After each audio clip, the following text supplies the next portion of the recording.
मित्रों, मैं रविंद्र आर, भारतीय इतिहास संविधान फैकल्टी, आपका इस यूट्यूब चैनल पर पुनः स्वागत करता हूं।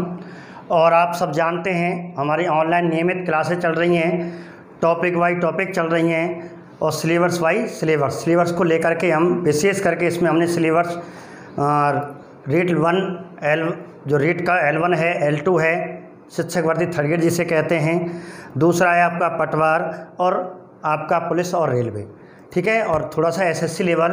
तो इसको लेकर के अधिकतम लेवल इसमें हम शिक्षक भर्ती थर्ड ग्रेड तक का लेवल, कांस्टेबल से लेकर के रेलवे से लेकर के, और इसमें जो हमने सिलेबस लिया है इस वीडियो में हम टॉपिक पढ़ा रहे हैं, इस टॉपिक को जो मैं पढ़ा रहा हूँ वो थर्ड ग्रेड रेट लेवल तक है, ठीक है। न्यायपालिका, तो न्यायपालिका हम पढ़ रहे हैं। तो आज जो न्यायपालिका का, ठीक है, अगला जो वीडियो है, अब इसमें हमें क्या पढ़ना है। इस न्यायपालिका में हमें एक क्वेश्चन आता है, इतिहास हमने पढ़ लिया, और न्यायपालिका के दूसरे वीडियो में हमने न्यायपालिका कौन से क्षेत्र में क्या कहलाती वो पढ़ लिया। और इस प्रकार न्यायपालिका का यह तीसरा वीडियो है, अर्थात तीसरा पार्ट है। अब इसमें वह क्वेश्चन जो सर्वाधिक पूछे जाते हैं, नियुक्ति, शपथ, कार्यकाल, त्यागपत्र, वेतन। तो न्यायाधीशों का वेतन, कार्यकाल, त्यागपत्र न्यायाधीशों के बारे में पूछा जाता है, वह इस पार्ट में आने वाला है। जैसे पहला जो प्रश्न बनता है, हम न्यायपालिका के जो सदस्य होते हैं वो न्यायाधीश कहलाते हैं। न्यायपालिका के सदस्य न्यायाधीश और सामान्य बोलचाल में जज कहते हैं, ठीक है।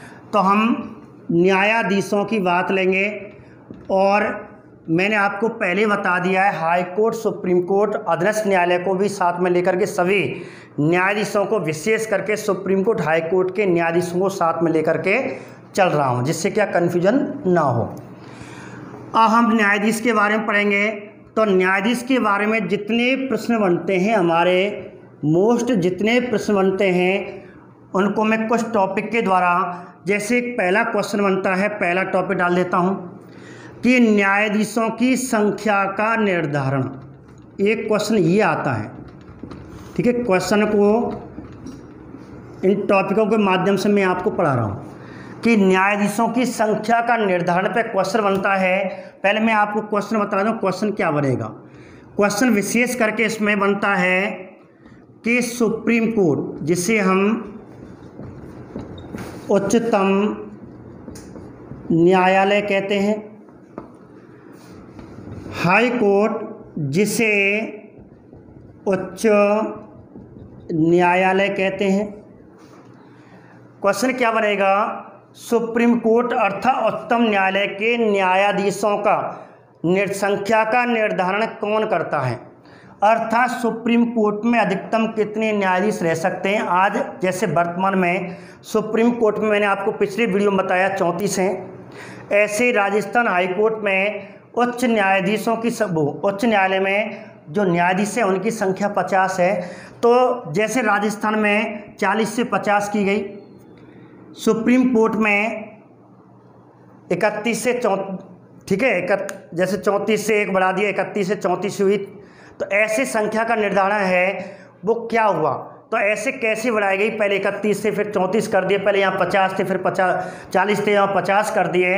तो इनकी संख्या का निर्धारण कौन करता है, इनकी संख्या कौन वृद्धि करता है, कहने का मतलब है।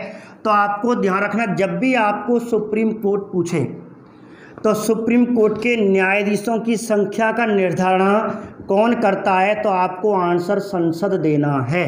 बस एक बात ये याद रख लें, यदि हाईकोर्ट किसी भी राज्य के हाईकोर्ट या साझा हाईकोर्ट की बात करें, राज्य के या संघ राज्य के हाईकोर्टों की बात करें, इनकी संख्या अर्थात जजों की संख्या का निर्धारण कौन करता है, तो आपको आंसर राष्ट्रपति देना है।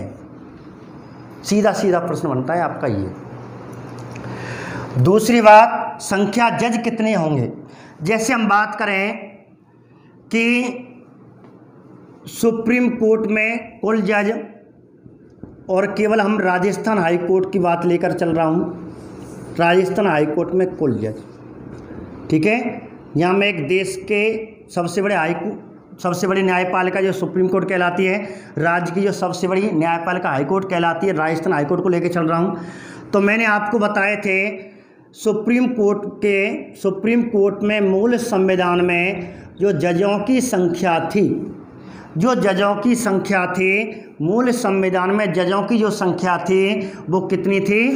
कितने सदस्य? 8 सदस्य, 1+7 मुख्य न्यायाधीश और अन्य न्यायाधीश। ऐसे ही वर्तमान की बात करें तो वर्तमान में जजों की संख्या सुप्रीम कोर्ट में जो जजों की संख्या निर्धारित की गई है संसद ने, वो कितनी कर दी गई है? 34 कर दी गई। तो 1+33 हो गई, 31, 33, 34 हो गई। 1+1 मुख्य न्यायाधीश, 33 अन्य न्यायाधीश। तो मुख्य न्यायाधीश सहित कितने हैं? 34 है। कुल जजों की संख्या पूछो तो आपको 34 ही करनी है, ठीक है।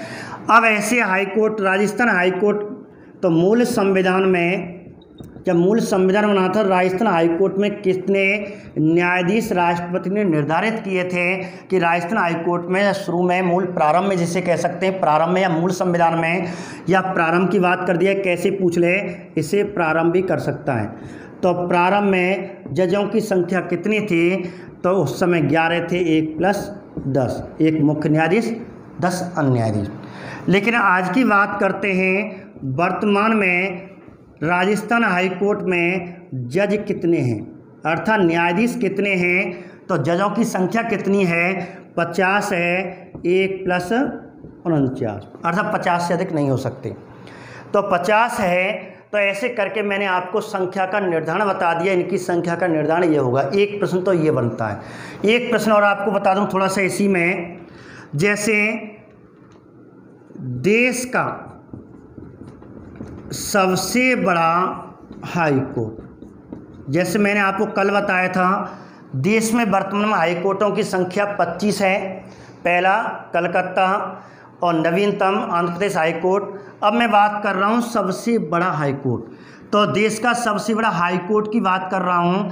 तो यहाँ बड़े का मतलब है जजों की संख्या सर्वाधिक किस हाई कोर्ट में है। तो जजों की संख्या सर्वाधिक, जिसे वर्तमान में प्रयागराज कहते हैं, या चर्चित जो है Allahabad high court. Allahabad high court, तो इलाहाबाद हाई कोर्ट देश का सबसे बड़ा, अर्थात उत्तर प्रदेश, संयुक्त प्रांत कहते थे, संयुक्त प्रांत अर्थात उत्तर प्रदेश हाई कोर्ट सबसे बड़ा हाई कोर्ट है, जो यूपी का हाई कोर्ट कह सकते हैं। यूपी का हाई कोर्ट में सबसे बड़ा हाई कोर्ट माना जाता है, क्योंकि इनमें जो जजों की संख्या है वह 160 जज हैं, अर्थात न्यायाधीश कितने? 160 जज हैं, सर्वाधिक संख्या है, इसलिए इसे सबसे बड़ा हाई कोर्ट कहते हैं देश का, भारत देश का। ऐसे ही देश का सबसे छोटा हाई कोर्ट, सबसे छोटा हाई कोर्ट कौन सा है? अब सबसे छोटा हाई कोर्ट कौन सा है जिसमें जजों की संख्या कम होगी? अब जजों की संख्या सिक्किम हाई कोर्ट में है, ठीक है। जो सिक्किम हाई कोर्ट है, सिक्किम का जो हाई कोर्ट है उसमें मात्र 3 जज हैं, इसलिए सबसे छोटा हाई कोर्ट वर्तमान में कौन है? सिक्किम हाई कोर्ट है। अपडेट का क्वेश्चन है, ठीक है। सबसे बड़ा हो गया प्रयागराज हाई कोर्ट और सबसे छोटा है सिक्किम का हाई कोर्ट, ये आपको ध्यान रखना है। और आप जानते हैं देश का नवीनतम हाई कोर्ट, तो मैंने आपको कल बता दिया, देश का नवीनतम हाई कोर्ट आंध्र प्रदेश राज्य का हाई कोर्ट है, जिसका मुख्यालय अमरावती, इसलिए इसे अमरावती हाई कोर्ट कहा जाता है। तो ऐसे मैंने, और राजस्थान हाई कोर्ट के बारे में मैंने आपको बता दिया। तो ये तो एक प्रश्न तो आपका यहाँ से हो गया। तो इस पर कैसे भी घुमा फिरा के प्रश्न आ जाए, आराम से आप क्वेश्चन को हल कर सकते हो। तो इसकी स्क्रीन फोटो लें, फिर मैं आपको दूसरा टॉपिक बता रहा हूँ।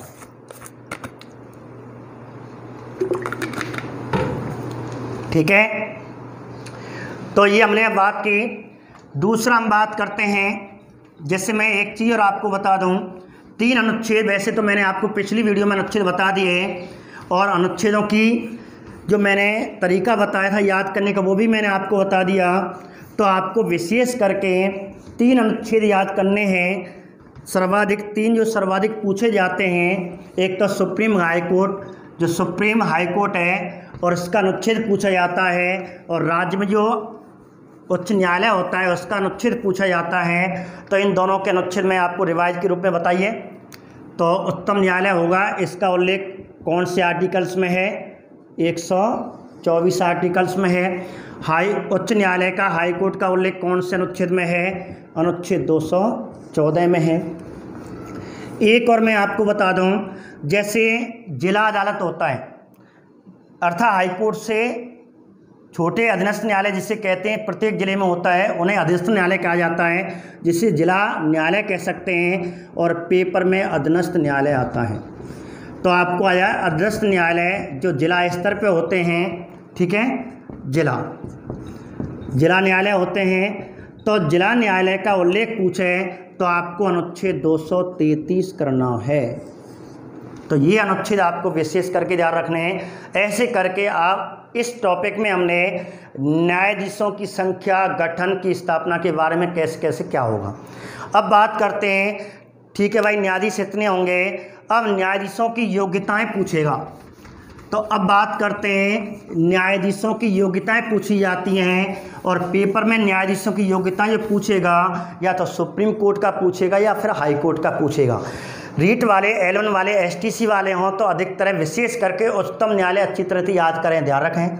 और बीएड वाले आपको सुप्रीम कोर्ट भी याद करना है और हाई कोर्ट भी याद करना है। तो दूसरा जो टॉपिक है, जैसे पहला हमने टॉपिक पढ़ा न्यायाधीशों की संख्या का निर्धारण के बारे में, जितने प्रश्न हमने आपको बता दिया। अगला क्वेश्चन बनेगा न्यायाधीशों, तो टॉपिक चल रहा है न्यायाधीशों के बारे में, ठीक है। तो न्यायाधीशों की योग्यताएं जिन्हें भारतीय संविधान में ये शब्द ना होकर के अहर्ताएं शब्द दे रखा है। योग्यताओं को क्या कहा गया है? अहर्ताएं। तो योग्यताएं, अब योग्यताओं में विशेष करके हमने सुप्रीम कोर्ट के न्यायाधीशों की योग्यताएं और हाई कोर्ट के न्यायाधीशों की योग्यताएं दोनों पढ़नी हैं। तो सुप्रीम कोर्ट का कोई न्यायाधीश बनना चाहता है, या न्यायाधीश कौन बनेगा या मुख्य न्यायाधीश कौन बनेगा, उसके लिए कौन कौन सी योग्यताएं होनी चाहिए उस कानून के ज्ञाता में। तो नंबर एक तो कॉमन ही है, वह है भारत का नागरिक हो, अर्थात भारत का नागरिक, अर्थात नागरिकता हो भारत का नागरिक हो। एक तो ये तो कॉमन है, कोई भी हो, हाई कोर्ट हो या सुप्रीम कोर्ट हो, ये तो कॉमन हो गया, वह भारत का नागरिक हो। अब जो विशेष करके आपको ध्यान रखना है, और दूसरी योग्यता, एक योग्यता ये हो गई भारत का नागरिक होना चाहिए, ऐसे हाई कोर्ट में भी भारत का नागरिक होना चाहिए। दूसरी क्या है जो विशेष है, 3 पहलू हैं, 3 पहलू में से कोई भी एक, तीनों में से कोई एक, तो ये हो गई। अब जो दूसरी हो गई, इसमें 3 आएंगे, तीनों में से कोई एक हो। ऐसे इसमें भी पहला हो गया भारत का नागरिक, ठीक है। अब जो दूसरी योग्यता है उसमें 3 पहलू होंगे, इन 3 पहलू में से कोई भी एक हो। जैसे नंबर 1 पहला वकील, सरकारी वकील हो। अब सरकारी वकील, सुप्रीम कोर्ट में कोई सरकारी वकील है जो न्यायाधीश या मुख्य न्यायाधीश बन सकता है, न्यायाधीश बन सकता है, तो वकील सरकारी वकील होना चाहिए। और लेकिन कायमी वकील हो, सरकारी वकील हो, हाई कोर्ट में, सुप्रीम कोर्ट भी हो सकता है, कम से कम हाई कोर्ट में, या फिर सुप्रीम कोर्ट, विशेष करके हमें हाई कोर्ट दे रखा है, या इससे ऊपर सुप्रीम कोर्ट। हाई कोर्ट में कम से कम कितने वर्ष सरकारी वकील रहा हो, तो हाई कोर्ट में कम से कम 10 वर्ष सरकारी वकील रहा हो, ठीक है। जैसे अभी हाल ही में एक चर्चित हुआ, एक महिला है इंदु मल्होत्रा। इंदु मल्होत्रा देश की ऐसी पहली महिला अधिवक्ता, पहली वकील है जिसे सीधे ही सुप्रीम कोर्ट में न्यायाधीश बनाया गया। इंदु मल्होत्रा, ध्यान रखना, इंदु मल्होत्रा ऐसी देश की पहली महिला अधिवक्ता, पहली वकील है जिसे सीधे ही सुप्रीम कोर्ट में न्यायाधीश बनाया गया, इसी योग्यता के तहत, ठीक है, एक बात। या फिर ये ना हो तो दूसरी योग्यता में या तो वकील हो, सरकारी वकील 10 वर्ष रहा हो, यदि ये ना हो तो फिर क्या होना चाहिए, तो ये ना हो तो अब है न्यायाधीश रहा हो।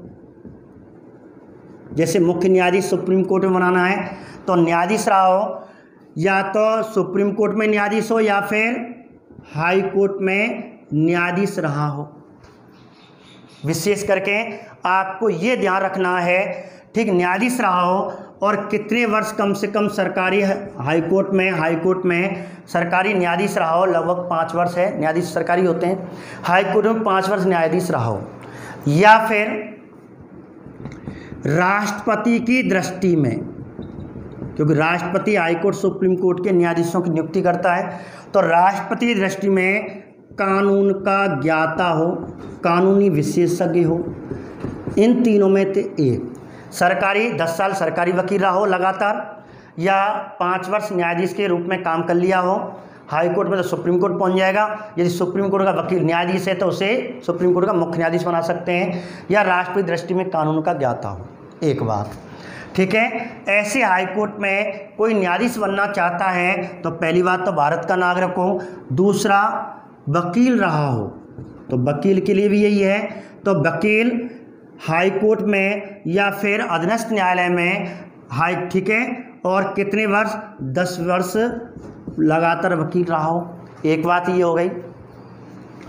दूसरा, जो आपकी दूसरी योग्यता है, ठीक है, दूसरी योग्यता में या जैसे यहाँ 10 वर्ष, यहाँ भी 10 वर्ष, यहाँ न्यायाधीश कितना वर्ष हो, 5 वर्ष, लेकिन यहाँ यदि कोई न्यायाधीश है जो हाई कोर्ट में, उसे मुख्य न्यायाधीश कब बना सकते हैं, जब उसने लगभग 5 वर्ष न्यायाधीश के, हाई कोर्ट के किसी न्यायाधीश में उसने काम कर लिया हो, तो हाई कोर्ट का उसे मुख्य न्यायाधीश बनाया जा सकता है। एक बात, या फिर राष्ट्रपति की दृष्टि में, अर्थात राष्ट्रपति दृष्टि में कानून का ज्ञाता हो। इन तीनों में से एक और एक ऊपर, ऐसे करके ये योग्यताएं, तो योग्यताओं के बारे में सत्य असत्य कथन पूछा जा सकता है। एक बात। अब बात करते हैं आगे, ठीक है भाई, ये योग्यता है देख करके अब इसकी होगी नियुक्ति। तो न्यायाधीशों की नियुक्ति सुप्रीम कोर्ट, हाई कोर्ट में न्यायाधीशों की नियुक्ति कौन करता है, ठीक है, ये आपका हो गया। अब बात करते हैं तीसरा जो पॉइंट है न्यायाधीशों की नियुक्ति के बारे में। अब नियुक्ति पे प्रश्न पूछता है, देश के मुख्य न्यायाधीश की नियुक्ति कौन करता है, या राज्य के मुख्य न्यायाधीश की नियुक्ति कौन करता है, ये प्रश्न आता है। इसके लिए हम अब इस टॉपिक को पढ़ने जा रहे हैं। पहली बात, क्वेश्चन क्या है, जैसे सुप्रीम कोर्ट और हाई कोर्ट, मैंने आपको बताया सुप्रीम कोर्ट में एक तो मुख्य न्यायाधीश होता है और शेष अन्य न्यायाधीश होते हैं। क्लियर? ऐसे ही हाई कोर्ट में एक मुख्य न्यायाधीश होता है और अन्य न्यायाधीश होते हैं। अब 4 प्रश्न बन गए कि देश के मुख्य न्यायाधीश के, अर्थात सुप्रीम कोर्ट के मुख्य न्यायाधीश की नियुक्ति कौन करता है, या सुप्रीम कोर्ट के अन्य न्यायाधीशों की नियुक्ति कौन करता है, हाई कोर्ट के मुख्य न्यायाधीश की नियुक्ति कौन करता है, हाई कोर्ट के अन्य न्यायाधीश की नियुक्ति कौन करता है। तो आपको ध्यान रखना है, ये चारों प्रश्न आ जाएं तो आपको आंसर राष्ट्रपति ही करना है। चारों की नियुक्ति कौन कर रहा है, राष्ट्रपति। एक बात। दूसरी बात, न्यायाधीशों के लिए किस शब्द का उल्लेख है, नियुक्ति का उल्लेख है, मनोनीत, निर्वाचित, चयन का शब्द का उल्लेख नहीं है। तो न्यायाधीश क्या होते हैं, न्यायाधीश नियुक्त होते हैं, ना कि मनोनीत होते हैं। और नियुक्त कौन करता है, राष्ट्रपति करता है। एक बात, ठीक है। दूसरी बात, अब राष्ट्रपति नियुक्त करता है, अब नियुक्ति कौन कर रहा है, राष्ट्रपति कर रहा है। सुप्रीम कोर्ट हो या हाई कोर्ट हो, इन सब न्यायाधीशों की नियुक्ति कौन कर रहा है, ठीक है, सुप्रीम कोर्ट, हाई कोर्ट के मुख्य न्यायाधीश, अन्य न्यायाधीश की नियुक्ति राष्ट्रपति कर रहा है। अब नियुक्ति कर रहा है तो इसका मतलब किसी न किसी से सलाह ले रहा है, मनोनीत तो है ना है, मनोनीत होता तो कोई सलाह की आवश्यकता ना है, लेकिन यहाँ ये सलाह ले रहा है, अर्थात किसी से परामर्श ले रहा है। किसी से सलाह ले रहा है तो किससे परामर्श लेगा, ये क्वेश्चन आपको पूछा जा सकता है। तो न्यायाधीश किसकी सलाह पर इनकी नियुक्ति करता है, तो एक सलाह है कॉलेजियम प्रणाली, अर्थात कॉलेजियम प्रणाली एक पैनल है जो 5 सदस्यीय पैनल है। ये सिफारिश करते हैं, अर्थात नाम फिक्स लिस्ट बनाते हैं, देसी भाषा में कहें, ये लिस्ट बना के देते हैं, प्रमोशन कह लो, स्थानांतरण कह लो, नियुक्ति के कह लो, एक लिस्ट बनाते हैं और लिस्ट किसको दे देते हैं, राष्ट्रपति। राष्ट्रपति उस पर साइन कर देता है और इस प्रकार उसको वहाँ नियुक्ति कर देता है।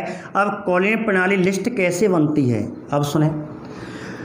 तो कॉलोनी प्रणाली के बारे में आपको बताऊं, कॉलोनी प्रणाली सबसे पहले इसका गठन 1993 में हुआ था। उस समय ये 3 सदस्य थी इसमें, अर्थात 3 सदस्य थे, एक बात। लेकिन इसका पुनर्गठन किया गया 1998 में। पुनर्गठन में कहने का मतलब जजों की संख्या बढ़ा दी गई और इसमें कितने सदस्य कर दिए, 5 सदस्य। और इसका जो इस प्रणाली का जो अध्यक्ष बनाया गया, कहा गया इसका जो अध्यक्ष होगा सुप्रीम कोर्ट का CJI होगा। ये CJI नहीं हो तो वरिष्ठ न्यायाधीश होगा। तो सुप्रीम कोर्ट का मुख्य न्यायाधीश कॉलोनी प्रणाली का अध्यक्ष होता है। और वर्तमान में इनकी संख्या पूछे तो कॉलोनी प्रणाली में कुल कितने सदस्य होते हैं, तो कुल आपको सदस्य पूछे, कॉलोनी प्रणाली में कुल सदस्यों की संख्या वर्तमान में 5 है। शुरुआत में कितनी थी, 3।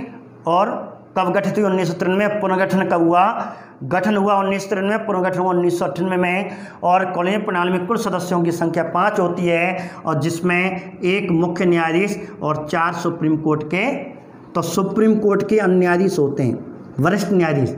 ये सुप्रीम कोर्ट के सब जज होते हैं, जिसमें मुख्य न्यायाधीश होता है वो अध्यक्ष होता है और सुप्रीम कोर्ट के वरिष्ठ न्यायाधीश होते हैं वो अन्य सदस्य होते हैं। ऐसे प्रश्न शायद पूछा गया है। अभी फर्स्ट के लेक्चर हुआ था, 3 प्रश्न आए थे, 3 पेपर हुए थे।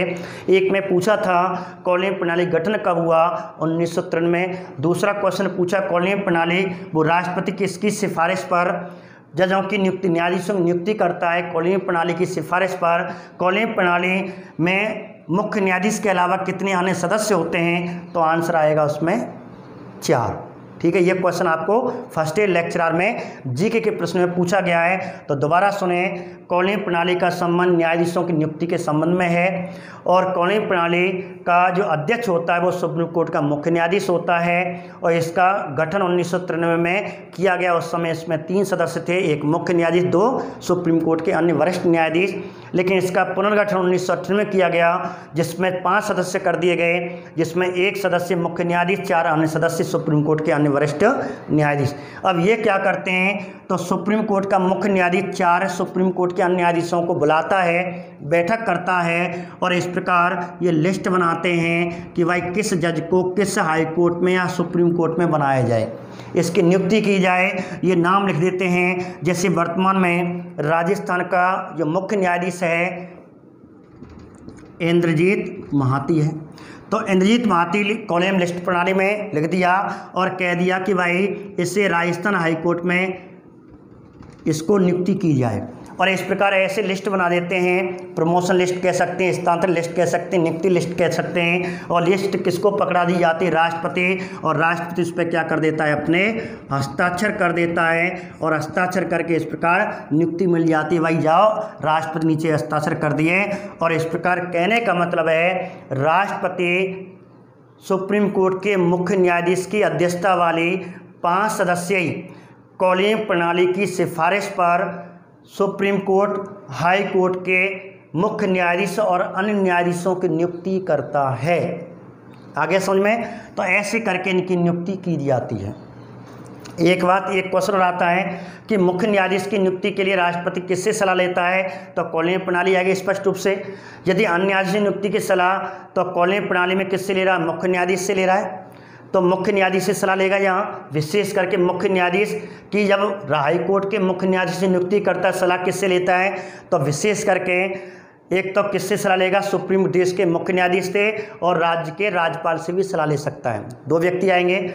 और अन्य न्यायाधीशों से सलाह लेगा तो देश का मुख्य न्यायाधीश, राज्य का मुख्य न्यायाधीश और राज्यपाल। कहने का मतलब है मुख्य न्यायाधीश सुप्रीम कोर्ट के मुख्य न्यायाधीश की सलाह कॉलम प्रणाली की सिफारिश पर लेता है।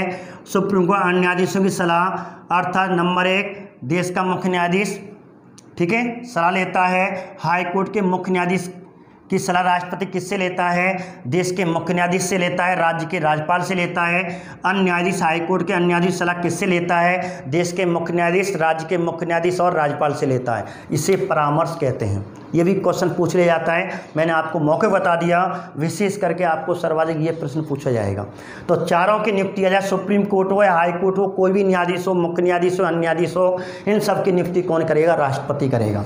नियुक्ति हो गई, ठीक है। बात करते हैं आगे, ठीक है। हाईकोर्ट के अनुच्छेद 217 कहता है इसकी नियुक्ति राष्ट्रपति करता है। अब नियुक्ति के बाद, चलो नियुक्ति हो गई, अब होगी इसकी शपथ। तो अगला टॉपिक है शपथ। तो न्यायाधीश की संख्या पढ़ी, योग्यताएं पढ़ी, नियुक्ति पढ़ी और चौथा टॉपिक है शपथ। तो न्यायाधीशों की शपथ के बारे में पूछा जाता है। सुप्रीम कोर्ट के मुख्य न्यायाधीश शपथ कौन दिलाता है? सुप्रीम कोर्ट के अन्य न्यायाधीश शपथ कौन दिलाता है? ये प्रश्न पूछा जाता है। तो आपको ध्यान रखना, सुप्रीम कोर्ट का मुख्य न्यायाधीश या अन्य न्यायाधीश है, इनको जो शपथ दिलाता है, दोनों को शपथ दिलाता है। तो हमेशा ध्यान रखना, सुप्रीम कोर्ट के मुख्य न्यायाधीश अर्थात देश के मुख्य न्यायाधीश, देश के अन्य न्यायाधीशों शपथ राष्ट्रपति ही दिलाता है संविधान के तहत। राष्ट्रपति कभी कभी क्या है, जैसे क्वेश्चन है, सुप्रीम कोर्ट के मुख्य न्यायाधीश शपथ राष्ट्रपति दिलाता है और सुप्रीम कोर्ट के अन्य न्यायाधीश शपथ कौन दिलाता है? तो आपको राष्ट्रपति ही करना है। यदि राष्ट्रपति पूरा शब्द ना हो तो कभी कभी क्या कर देते हैं, राष्ट्रपति या राष्ट्रपति के प्रतिनिधि के रूप में। यदि ऑप्शन में राष्ट्रपति तो राष्ट्रपति करना है, यदि राष्ट्रपति ऑप्शन में ना हो तो एक शब्द लिख रहा होगा, राष्ट्रपति के प्रतिनिधि के रूप में देश का मुख्य न्यायाधीश। यदि दोनों हैं, राष्ट्रपति के प्रतिनिधि को देश का मुख्य न्यायाधीश भी है और राष्ट्रपति भी है, तो आपको राष्ट्रपति आंसर सही माना जाएगा। आपको ध्यान रखना, पहले तो आपको कहने का मतलब, इस पर विशेष करके अनेक आप गलती पढ़ लेते हो, गलतियां पढ़ते हैं और हम उन गलतियों को सुधार नहीं करते। क्वेश्चन आ जाए, देश के अन्य न्यायाधीशों को शपथ कौन दिलाता है? राष्ट्रपति दिलाता है। यदि राष्ट्रपति ऑप्शन में ना हो तो आपको ऑप्शन में होगा राष्ट्रपति के प्रतिनिधि में देश का मुख्य न्यायाधीश। यदि राष्ट्रपति भी दे रखा है, दूसरे में मुख्य न्यायाधीश दे रखा है, तीसरे में राष्ट्रपति के प्रतिनिधि के रूप में मुख्य न्यायाधीश दे रखा है, तो ऐसी स्थिति में आपको आंसर राष्ट्रपति ही माना जाएगा, क्योंकि उसमें लिखा हुआ है सीधे सीधे राष्ट्रपति या राष्ट्रपति के प्रतिनिधि के रूप में, बस प्रतिनिधि के रूप में दे रखा है। प्रतिनिधि, कोई प्रतिनिधि शपथ दिला सकता है। तो आपको ध्यान रखना, राष्ट्रपति ही करना है, विशेष करके नहीं आएगा आपको यही ऑप्शन मिलेगा। अब हाई कोर्ट के मुख्य न्यायाधीशों को शपथ कौन दिलाता है? तो ऐसी स्थिति में ध्यान रखना, शपथ वहीं दिलाई जाती है, यहाँ काम करते हैं इनके मुख्यालय। इनका मुख्यालय राज्य में है, तो राज्य में दिल्ली से राष्ट्रपति तो जावे वो नहीं, तो उसने कह दिया जा बेटा, उसने कह दिया राष्ट्रपति अपने हंसी मजाक में मुख्य न्यायाधीश जा, तुझे राजस्थान हाईकोर्ट दे रहा हूँ और वहाँ तुझे शपथ दिला दी जाएगी। नियुक्ति तो मैंने कर दी, शपथ मेरा छोटा प्रतिनिधि, आपके बराबर का प्रतिनिधि अर्थात मेरा छोटा भैया दिला देगा। अर्थात हाईकोर्ट के मुख्य न्यायाधीश, उच्च न्यायालय के मुख्य न्यायाधीश को शपथ कौन दिलाता है? तो आपको आंसर करना है राज्यपाल। अर्थात दोनों को राज्यपाल ही दिलाता है, बिल्कुल ऐसे ही, यहाँ भी राज्यपाल और यहाँ भी। यदि आपको अन्य न्यायाधीशों की बात करें, यदि ये ना हो तो शब्द लिखा होगा उस पर राज्यपाल के प्रतिनिधि के रूप में राज्य का मुख्य न्यायाधीश। यदि ऑप्शन में दोनों हो तो राज्यपाल कहने का मतलब है देश के मुख्य न्यायाधीश अन्य न्यायाधीश शपथ राष्ट्रपति दिलाता है, जबकि हाई कोर्ट के मुख्य न्यायाधीश अन्य न्यायाधीश शपथ राज्यपाल ही संविधान के तहत दिलाता है। ठीक है, तो आपको विशेष करके ध्यान रखना, हम संविधान के तहत पढ़ रहे हैं, यहाँ गलती कर जाते हैं, इसलिए मैंने आपको क्लियर कर दिया। आपको ऑप्शन में दोनों है तो आपको राष्ट्रपति राज्यपाल इस पर विशेष ध्यान देना है। तो ये तो हो गई आपकी शपथ। इस प्रकार कहते हैं हमने ये आपको शपथ पढ़ी। अब शपथ के बाद भाई शपथ होगी, नियुक्ति होगी, वेतन चाहिए, तो 219 में हाई कोर्ट के मुख्य न्यायाधीश अन्य न्यायाधीश शपथ का उल्लेख जो राज्यपाल दिलाता है। ठीक है, अनुच्छेद 219। अब बात करते हैं शपथ के बाद इनके वेतन। ठीक है, तो इनके वेतन की बात, पांचवा जो टॉपिक है, तो वेतन कौन देगा और कहाँ से मिलेगा। तो पांचवा टॉपिक है न्यायाधीशों का वेतन के बारे में बात करेंगे। इनका पेमेंट कहाँ से मिलता है। तो जैसे ये क्वेश्चन आपको ये रहा कि सुप्रीम कोर्ट के मुख्य न्यायाधीश को वेतन कितना मिलता है, अन्य न्यायाधीश को वेतन कितना मिलता है, अधिकतर तो यही प्रश्न पूछा जाता है। थोड़ा गहराई का अगर मैं बता दूँ, पहले आपको बता दूँ तो वर्तमान में देश के मुख्य न्यायाधीश का वेतन कितना है, प्रति माह 2,80,000 रुपये और 2.80 लाख रुपये प्रति माह ये है। तो 2.80 अर्थात 2,80,000 रुपये प्रति माह देश के मुख्य न्यायाधीश का वेतन है। देश के जो अन्य न्यायाधीश हैं उनका वेतन 2.5 लाख रुपये प्रति माह है। ये प्रति माह का वेतन है। ऐसे हाई कोर्ट का कोई भी हाई कोर्ट है, किसी राज्य का हाई कोर्ट है, राजस्थान हो, सिक्किम हो, कोई भी हो, किसी भी राज्य के हाई कोर्ट के मुख्य न्यायाधीश का जो वेतन है, ठीक है, 2.5 लाख रुपये प्रति माह किसके समकक्ष हो गया, अन्य न्यायाधीश। अरे सुप्रीम कोर्ट के अन्य न्यायाधीश और हाई कोर्ट के मुख्य न्यायाधीश का वेतन बराबर है। अब अन्य न्यायाधीश हाई कोर्ट के अन्य न्यायाधीश का वेतन पूछे तो अन्य न्यायाधीश का वेतन कितना है, तो 2.25 लाख रुपये प्रति माह इनका वेतन है। चलो ये तो वेतन होंगे, ये सर्वाधिक क्वेश्चन पूछा जाता है, वर्तमान की स्थिति है। अब यदि क्वेश्चन आ जाए कि सुप्रीम कोर्ट हाई कोर्ट के वेतन का निर्धारण कौन करेगा, अर्थात वेतन कितना मिलेगा। अब ये क्वेश्चन पूछे हाई कोर्ट के न्यायाधीश के वेतन का निर्धारण अर्थात वेतन इतना मिलेगा, देखने की बात है, वेतन का निर्धारण, वेतन 2,80,000 रुपये जो फिक्स किया है देश के मुख्य न्यायाधीश का, वो वेतन कौन बढ़ाता है, वेतन बढ़ाए गए। अब वेतन किसने बढ़ाया और कौन बढ़ाता है, इसके वेतन का निर्धारण यदि पूछे हैं तो आपको ध्यान रखना संसद बढ़ाती है, इनका भी संसद बढ़ाती है, दोनों का, हाई कोर्ट और सुप्रीम कोर्ट के वेतन का मुख्य न्यायाधीश हो या अन्य न्यायाधीश, इन सबके वेतन का निर्धारण संसद करती है। अब एक क्वेश्चन आ जाता है, सुप्रीम कोर्ट के मुख्य न्यायाधीश या अन्य न्यायाधीश के वेतन किस पर भारित होता है। अब देखो आंसर, निर्धारण और भारित। भारित का मतलब देख भैया, देख वेतन तो जाए, जैसे कहना कोई कर्मचारी कोई मजदूर लाए, मैंने बता दिया भाई या मास्टर रख ले या मजदूर रख ले और भैया 5,000 रुपये महीना देने हैं, तो वेतन तो कौन, वेतन मैंने बता दिया भाई 5,000 रुपये में तय करके लाया हूँ, लेकिन आपके यहाँ काम कर रहा है तो वेतन तो आप दोगे ना, कि आप पे भारित है, मुँह पे थोड़ी, मैंने तो बता दियो।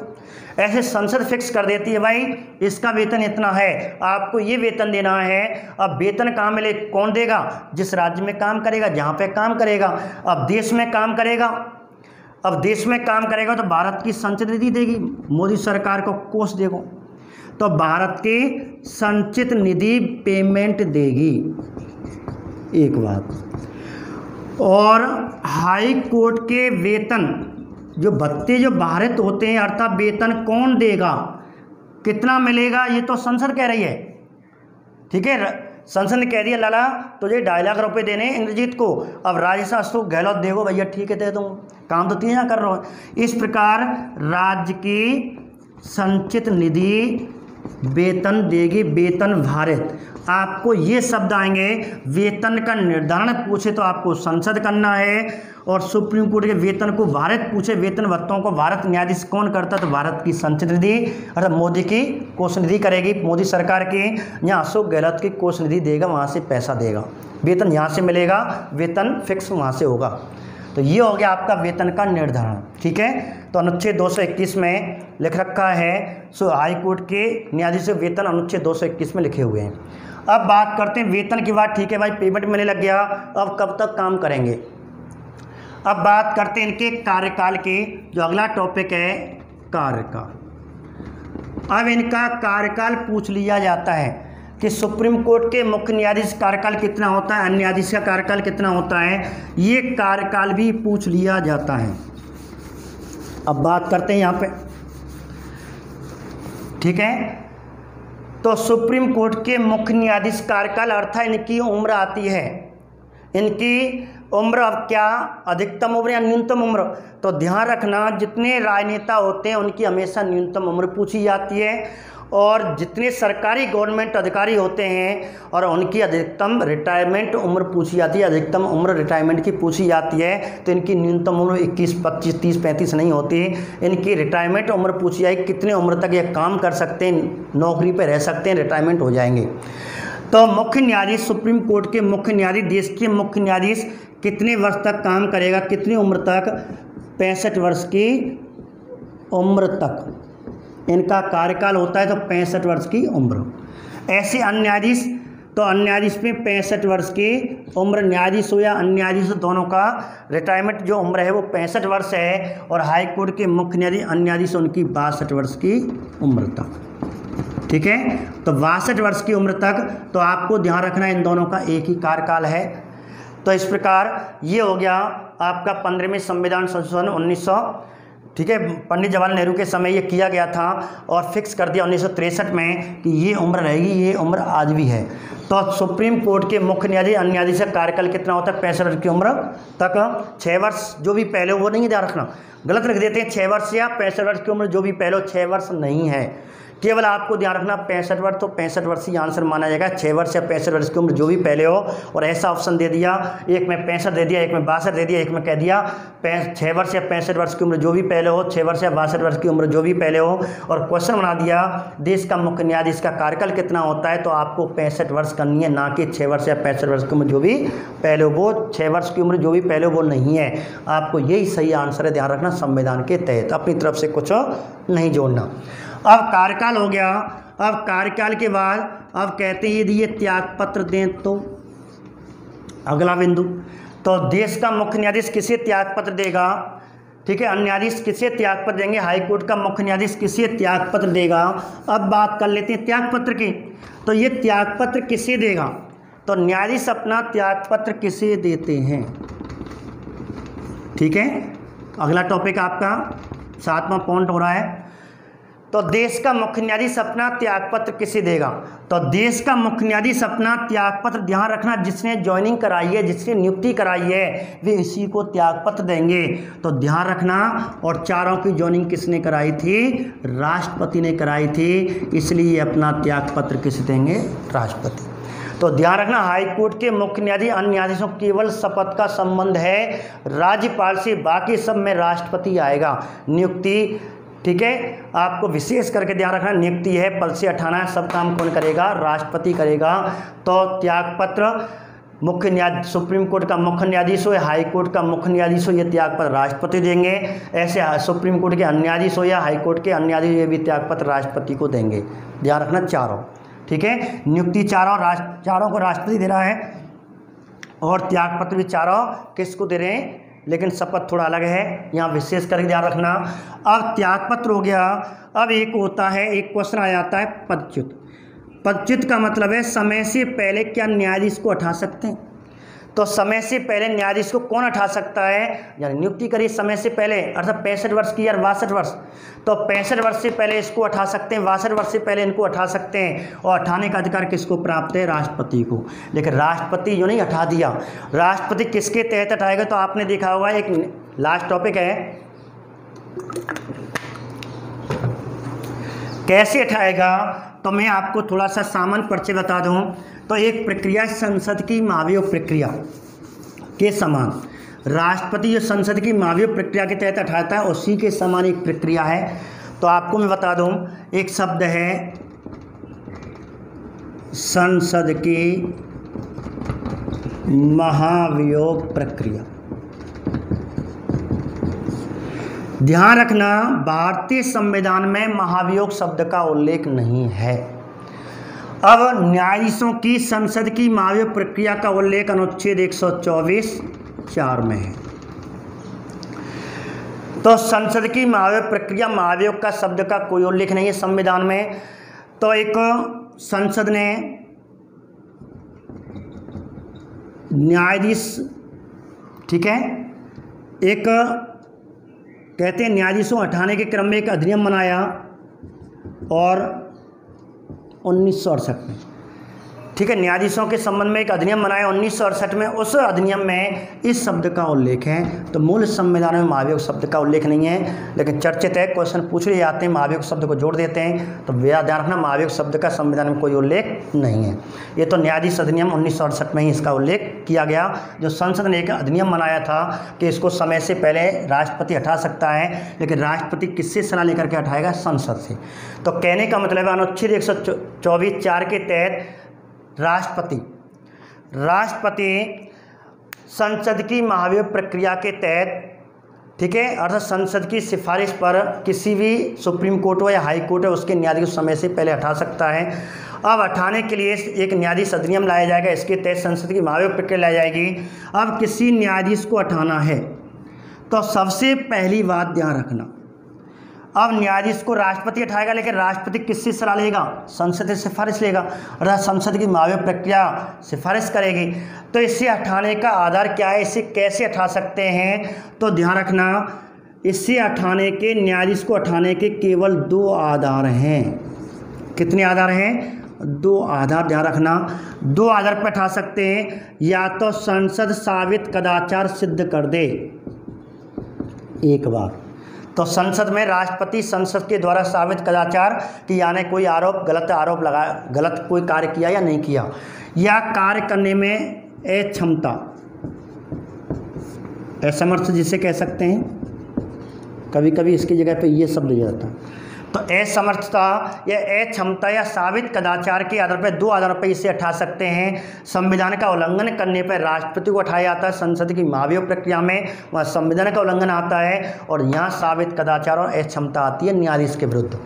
ठीक है, संसद की जो महाभियोग प्रक्रिया है के तहत 4 व्यक्तियों को समय से पहले हटा सकते हैं। राष्ट्रपति को हटा सकते हैं, न्यायाधीश को हटा सकते हैं, हाई कोर्ट या सुप्रीम कोर्ट का, भारत के निर्वाचन आयोग को हटा सकते हैं, और कैग, भारत के नियंत्रण महालेखा परीक्षक, 4 व्यक्तियों को संसद की महाभियोग प्रक्रिया लाई जा सकती है। तो संसद की महाभियोग प्रक्रिया शॉर्ट में मैं आपको बता रहा हूँ, ज़्यादा समय नहीं ले रहा, केवल आपको पेपर हल हो जाएगा। तो संसद की महाभियोग प्रक्रिया, ध्यान रखना, संसद की जो महाभियोग प्रक्रिया है वो किस देश से ली गई है? आपको पूछे तो अमेरिका से ली गई है एक बार। अब संसद की महाभियोग प्रक्रिया में न्यायाधीश को उठाने का ये आधार है, केवल 2 हैं, साबित कदाचार और अक्षमता। अब संसद की महाभियोग प्रक्रिया सर्वप्रथम किस सदन में लाई जाएगी? तो संसद के कोई भी सदन में, संसद के कोई भी सदन में। और कहाँ लाई जाएगी? केवल संसद में ही लाई जाएगी। ला सकता है। अब लाने से पहले क्या होगा? यदि संसद के कोई भी सदन, आप जानते हैं संसद के कितने सदन होते हैं? 2 होते हैं, जैसे एक होता है राज्यसभा और एक होती है लोकसभा। अब हमें, जैसे वर्तमान में शरद अरविंद बोबड़े है या इंद्रजीत महती है, राज्य का मुख्य न्यायाधीश है राजस्थान का, या देश का मुख्य न्यायाधीश शरद अरविंद बोबड़े, शरद अरविंद बोबड़े को हमें हटाना है, तो संसद इसे हटाने का प्रस्ताव लाएगी। और इस अधिनियम जो मैंने बताया था इसके तहत, और देश के अर्थात संसद के किसी भी सदन में महाभियोग प्रस्ताव लाएगा। जैसे राज्यसभा लाती है, तो राज्यसभा लाएगी तो पहले इसमें चर्चा करने के लिए राज्यसभा को, और कहते हैं हस्ताक्षर युक्त महाभियोग प्रस्ताव, एक प्रस्ताव होगा, और इस पर एक एप्लीकेशन, सीधी बात है एप्लीकेशन देनी पड़ेगी, हम इसको हटाने जा रहे हैं, हमें इसे हटाना है। तो राज्यसभा के जो भी सदन पहले लाएगा, जैसे राज्यसभा लाती है, तो राज्यसभा के कितने सदस्यों को? तो 50, ध्यान रखना, सांसदों को एक एप्लीकेशन अर्थात हटाने के महाभियोग प्रस्ताव पे हस्ताक्षर करने होंगे। और ये एप्लीकेशन कहाँ जाएगी? राज्यसभा के अध्यक्ष अर्थात सभापति, और सभापति के पास जाएगी। पहले ये एप्लीकेशन देंगे इनको, लियो साहब हम कौन हटावे जा रहे हैं? हमारे देश के मुख्य न्यायाधीश को हटाने चाहते हैं, शरद अरविंद बोबड़े को हटाना चाहते हैं। तो राज्यसभा ये प्रस्ताव लाई है, तो ये कहाँ जाएगा? सभापति जाएगा। सभापति वो प्रस्ताव देखेगा। सभापति क्या देखेगा? पहले देखेगा 50 सांसद है क्या ना है। दूसरा क्या करेगा? अब क्यों हटाने जा रहे हैं, तो उसमें 2 आधार होंगे, इनकी जांच करवाएगा। तो जो सभापति होता है, या आपको यदि यहाँ पे लाया, यदि लोकसभा हटाने का प्रस्ताव लाती है, तो एप्लीकेशन अर्थात हस्ताक्षर पे कितने सांसदों के हस्ताक्षर होने चाहिए? तो 100 के। तो न्यायाधीश को हटाने के लिए यदि लोकसभा लाती है तो 100 हस्ताक्षर सांसद होने चाहिए। राज्यसभा लाती है तो आपको कितने हस्ताक्षर होने चाहिए? 50 सांसदों के हस्ताक्षर होने चाहिए। हस्ताक्षरों की जांच कौन करता है? उस सदन का अध्यक्ष करता है। राज्यसभा में लाएगा तो सभापति करेगा, लोकसभा लाएगा तो स्पीकर इनकी लोक, ठीक है, करेगा। इस प्रकार ओम बिरला जी करेंगे और यहाँ एम वेंकैया नायडू करेगा। अब जैसे हटाने का प्रस्ताव राज्यसभा लेकर के आए और एम वेंकैया नायडू सभापति इसकी जांच करवाएगा। अब कारण की जांच करवाने के लिए और एक सदस्य समिति बनाएगा, जांच समिति। और जांच समिति में कितने सदस्य होते हैं, तो आपको ध्यान रखना, जांच समिति में 3 सदस्य होते हैं। यदि स्पीकर भी लाएगा तो स्पीकर भी 3 सदस्यीय जांच समिति बनाएगा। कहने का मतलब है जैसे ही हटाने के प्रस्ताव हस्ताक्षर के द्वारा अध्यक्ष के पास आए तो अध्यक्ष उसकी पहले तो सांसदों की संख्या गिनेगा, सांसद संख्या सही है, फिर जांच समिति से जांच करवाएगा। और जांच समिति में कितने सदस्य होते हैं, और इसमें 3 सदस्य होते हैं। एक देश का मुख्य न्यायाधीश होता है, तो जांच समिति में देश का मुख्य न्यायाधीश होगा। यदि मुख्य न्यायाधीश को हटाने का प्रस्ताव लाया था तो कोई भी वरिष्ठ, ठीक है, जज होगा, सुप्रीम कोर्ट का वरिष्ठ जज होगा, या फिर दूसरा सुप्रीम कोर्ट के आपका एक हाई कोर्ट का एक जज होगा, तीसरा होगा कोई कानून का सलाहकार होगा, कानूनी सलाहकार, कोई भी कानूनी सलाहकार। अर्थात इस जांच समिति में 3 सदस्य होंगे, मुख्य न्यायाधीश या वरिष्ठ सुप्रीम कोर्ट का वरिष्ठ न्यायाधीश, इसका अध्यक्ष होगा, दूसरा हाई कोर्ट का एक जज लिया जाएगा, तीसरा कानून का सलाहकार, एक कमेटी बनाई जाएगी। इस जांच समिति अध्यक्ष करवाएगा। जांच समिति यदि ये सिद्ध कर देती है हाँ आरोप सही लगाए गए, तो ये प्रस्ताव आगे फिर कहाँ किसको सूचना भेजी जाएगी, जिसको हटाना है। इंद्रजीत महाते या जैसे शरद अरविंद बोबड़े को हटाना है, अब एम वेंकैया नायडू कहेंगे शरद अरविंद बोबड़े को सूचना दे दो कि जब इसका प्रस्ताव इस प्रकार कहते हैं, उसको 14 दिन पहले सूचना दे दी जाएगी। और 14 दिन पूर्व सूचना देते ही और फिर जो सदन इसे हटाने का प्रस्ताव लाया था उसमें चर्चा होगी, अर्थात बहुमत सिद्ध करना पड़ेगा। पहले उसी सदन को करना पड़ेगा जो इसे हटाने का प्रस्ताव लाया। जैसे मैंने उदाहरण बताया, राज्यसभा लाई तो राज्यसभा पहले करेगी, लोकसभा लाई तो लोकसभा पहले इसका बहुमत सिद्ध करेगी। कितने बहुमत से सिद्ध करना होगा, तो ध्यान रखना 2/3 बहुमत से। जैसे पहले राज्यसभा कर देती है तो अगले सदन में जाएगा, दोनों सदनों को कितने बहुमत से, 2/3 बहुमत से सिद्ध करना पड़ेगा। जैसे सिद्ध कर दिया तुरंत राष्ट्रपति उस न्यायाधीश को समय से पहले हटा देगा। दोबारा सुने, संसद की महाभियोग प्रक्रिया अमेरिका से ली गई है। हटाने के लिए एक न्यायाधीश अधिनियम 1978 में संसद के द्वारा बनाया गया और न्यायाधीश को हटाने के केवल 2 आधार हैं, साबित कदाचार और अक्षमता के आधार पर। महाभियोग प्रस्ताव संसद का कोई भी सदन ला सकता है। जो सदन यदि राज्यसभा लाती है तो उस पर हटाने के प्रस्ताव पे 50 सांसदों के हस्ताक्षर होने चाहिए। लोकसभा लाती है तो 100 सांसदों के हस्ताक्षर होने चाहिए। हस्ताक्षर की जांच कौन करता है, अध्यक्ष करता है, सदन का अध्यक्ष करता है। सदन का अध्यक्ष उसकी जांच, जो आरोप लगाए गए हैं उन आरोपों की जांच एक 3 सदस्यीय कमेटी से करवाता है, जिसका अध्यक्ष देश का मुख्य न्यायाधीश या वरिष्ठ न्यायाधीश होता है सुप्रीम कोर्ट का। दूसरा जो सदस्य होता है हाई कोर्ट का जज होता है। तीसरा कानून का कोई सलाहकार होता है। यदि कमेटी साबित कदाचार को जो आरोप है सिद्ध कर देती है, अर्थात सही बताती है, तो अध्यक्ष उस पर साइन करके इसे तुरंत सूचना किसको भिजवाता है, न्यायाधीश को 14 दिन पहले सूचना देनी पड़ती है। और पहले उसी सदन में इसका 14 दिन के बाद जाँच चर्चा कर दी जाती है। अर्थात राज्यसभा में जो भी सदन लाता है, जैसे राज्यसभा लाई तो राज्यसभा 2/3 से बहुमत सिद्ध करेगी। फिर इसके दूसरे सदन में जाता है और वो भी 2/3 से बहुमत सिद्ध कर देता है और साबित कदाचार सिद्ध हो जाता है, संसद कर देती है और राष्ट्रपति समय से पहले हटा देता है। इस प्रकार कहते हैं ये इस प्रकार है। तो सब तक संसद की महाभियोग प्रक्रिया कितने न्यायाधीशों के विरुद्ध लाई गई है, तो मुख्यतः आपके 4 और 3 साथ बैठते हैं तो 4 चर्चित माने जाते हैं। लेकिन इस प्रक्रिया के दौरान आज तक किसी भी न्यायाधीश को नहीं हटाया गया, क्योंकि महाभियोग प्रक्रिया तो लाई गई लेकिन हटाया कोई नहीं। तो आपको 4 प्रकार के प्रश्न बनेंगे कि महाभियोग प्रक्रिया के तहत कितने न्यायाधीशों को अब तक हटाया गया, किसी भी न्यायाधीश को नहीं हटाया गया। अब महाभियोग प्रक्रिया मुख्यतः कितने न्यायाधीशों के विरुद्ध लाई गई है, तो 4 और 3 7, 4 जिसमें चर्चित है, मुख्यतः 4 पे क्वेश्चन बनते हैं। तो 4 के बारे में आपको बता रहा हूँ, ठीक है। और इस प्रकार ये टॉपिक आपकी आज की क्लास यहाँ खत्म हो जाएगी। देखें तो 4 आपके क्वेश्चन बन सकते हैं न्यायाधीश के विरुद्ध संसद की महाभियोग प्रक्रिया। विशेष करके मुख्यतः अब तक कहते हैं 7 हैं, लेकिन सर्वाधिक महत्वपूर्ण इसमें 4 हैं। तो 4 पे क्वेश्चन बनता है। एक तो है बी रामास्वामी, दूसरा है पीडी दिनारकर, तीसरा है सौमित्र सेन। इन पे प्रश्न बन सकते हैं, केवल इन्हीं न्यायाधीशों पे बनेंगे, ठीक है, बाकी अन्य तीनों को छोड़ दो। और चौथा है आपका दीपक मिश्रा। अब क्वेश्चन क्या बनेंगे कि देश का ऐसा पहला न्यायाधीश, देश का ऐसा पहला न्यायाधीश जिसके विरोध संसद की महाभियोग प्रक्रिया लाई गई। सर्वप्रथम संसद की महाभियोग प्रक्रिया लाई गई तो देश का ऐसा पहला मुख्य न्यायाधीश जिसके विरुद्ध संसद की महाभियोग प्रक्रिया लाई गई तो आपको बी रामास्वामी कन्ना 1992 की जब लाई गई तो कहते हैं लोकसभा में और लाई गई थी तो कहते हैं कि ये पारित नहीं हो पाया। इस प्रकार सबसे पहले संसद की महाभियोग प्रक्रिया बी रामास्वामी के समय लाई गई। इतना ध्यान रखना, बाकी आपको ज़्यादा नहीं समझा रहा। तो क्वेश्चन क्या बनेगा, देश का ऐसा पहला न्यायाधीश सर्वप्रथम जिसके विरुद्ध संसद की महाभियोग प्रक्रिया लाई गई, लेकिन हटाया को नहीं गया तो बी रामास्वामी कर देना। अब एक क्वेश्चन बनेगा, देश का ऐसा प्रथम न्यायाधीश, देश का ऐसा पहला न्यायाधीश जिसने संसद की महाभियोग प्रक्रिया, अर्थात महाभियोग प्रक्रिया चल रही है, संसद की महाभियोग प्रक्रिया से पूर्व ही त्यागपत्र दे दिया।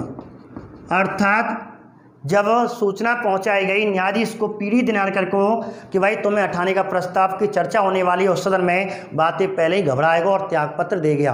क्वेश्चन क्या बनेगा, देश का ऐसा पहला न्यायाधीश जिसने संसद की महाभियोग प्रक्रिया से पूर्व, इससे आपको क्वेश्चन पहचानना, पूर्व पहले ही त्यागपत्र दे दिया तो आपको पीडी दिनारकर करना है। ठीक है, क्वेश्चन सीधा बनेगा, देश का ऐसा पहला न्यायाधीश जिसने संसद की महाभियोग प्रक्रिया से पूर्वी त्यागपत्र दे दिया तो आंसर क्या आएगा, पीडी दिनारकर आएगा।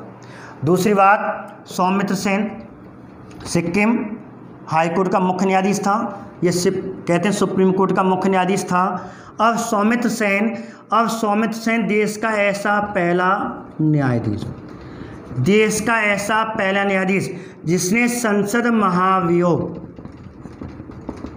प्रक्रिया के समय, अर्थात समय का मतलब है कि राज्यसभा में प्रक्रिया चल रही है, सूचना पहुंच गई, ना डर रहा है 36 तो जैसे 36 है, कह दी माने ले आओ प्रक्रिया।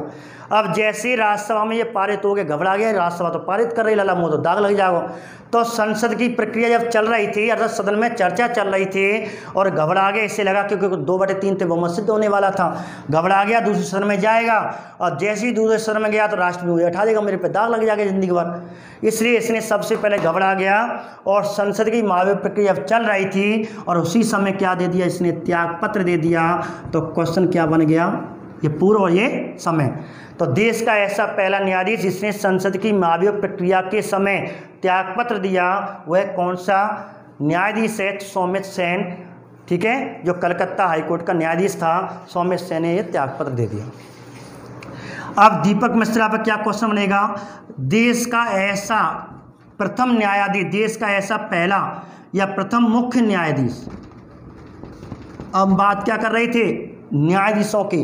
अब क्वेश्चन बन गया, देश का ऐसा पहला या प्रथम मुख्य न्यायाधीश जिसके विरुद्ध सर्वप्रथम, बिल्कुल ऊपर जैसा क्वेश्चन आएगा दोबारा, सर्वप्रथम संसद की महाभियोग प्रक्रिया लाई गई, बिल्कुल एक जैसा प्रश्न बनेगा।